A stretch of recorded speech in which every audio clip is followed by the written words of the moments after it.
From the mists of ancient Greece emerges a figure of unparalleled might and sorrow. His name echoes through millennia, a testament to both divine favor and relentless torment.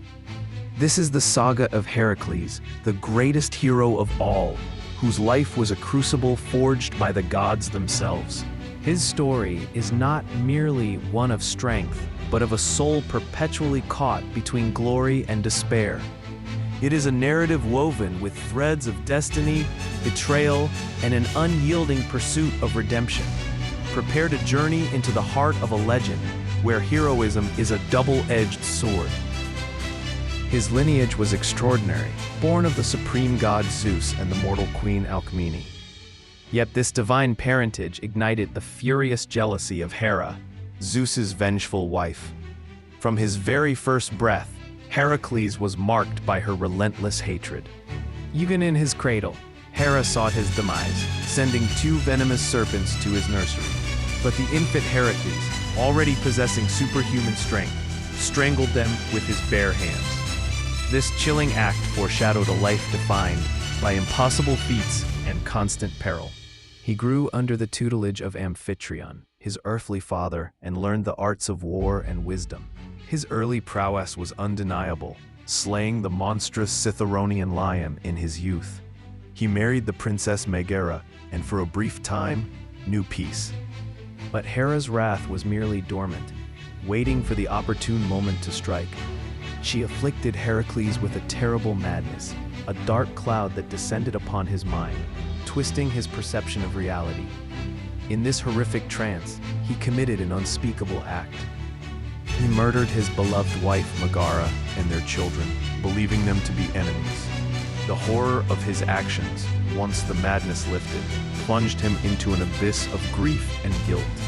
His world shattered, he sought solace and penance.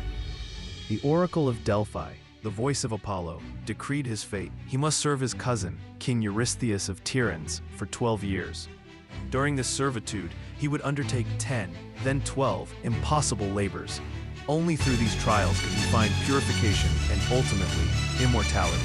Eurystheus, a cowardly and petty king, delighted in devising tasks he believed were insurmountable.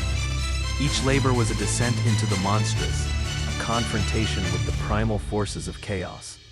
Heracles, driven by remorse and a desperate hope for absolution, faced them all. First, he confronted the Nemean lion, whose hide was impenetrable. He wrestled the beast to death, flaying it with its own claw to wear its skin as an invincible cloak. Next, the Lernaean Hydra, a multi-headed serpent that grew 2 heads for every one severed.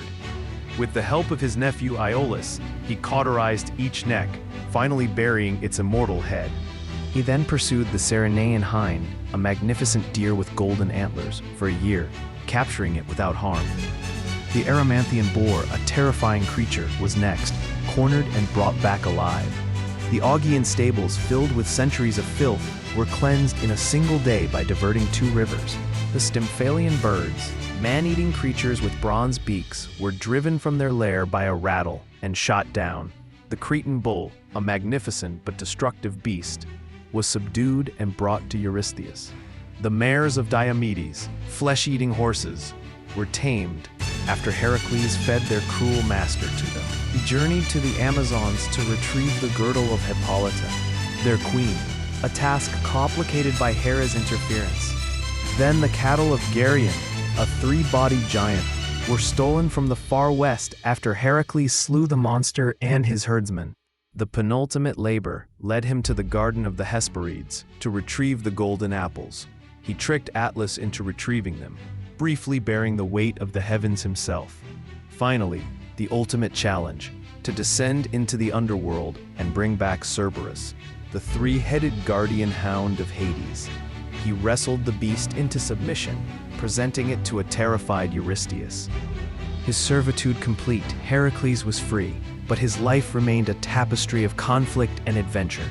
He married Deianira, a union that would ultimately lead to his tragic end.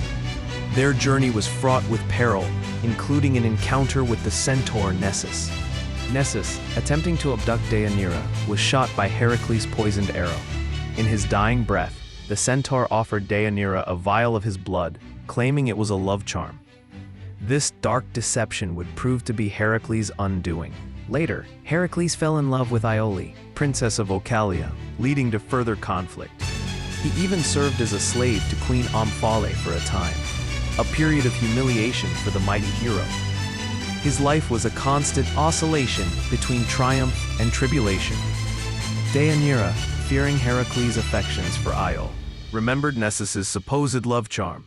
She soaked a tunic in the centaur's blood and sent it to Heracles, but the blood was not a charm. It was a potent poison, burning his flesh with unbearable agony. The hero, consumed by excruciating pain, knew his end was near. He ordered a pyre to be built on Mount Oeta, where he ascended, choosing death over prolonged suffering. As the flames consumed his mortal form, a divine transformation occurred. Zeus, his father, intervened, lifting Heracles' immortal essence to Olympus. There, he was welcomed among the gods, his trials finally over. He married Hebe, the goddess of youth, and found eternal peace, a true apotheosis. The saga of Heracles, chronicled by poets like Homer, Hesiod, Pindar, Sophocles, Euripides, and Apollodorus, is more than a collection of myths. It is a profound exploration of human nature, divine intervention, and the relentless pursuit of glory and redemption. His story, a blend of epic heroism and profound tragedy, continues to resonate. It reminds us that even the greatest strength cannot escape fate, and that true immortality is found not just in divine ascent, but in the enduring power of a legend. Heracles, the tormented hero, remains an eternal beacon of courage, resilience, and the complex dance between man and destiny.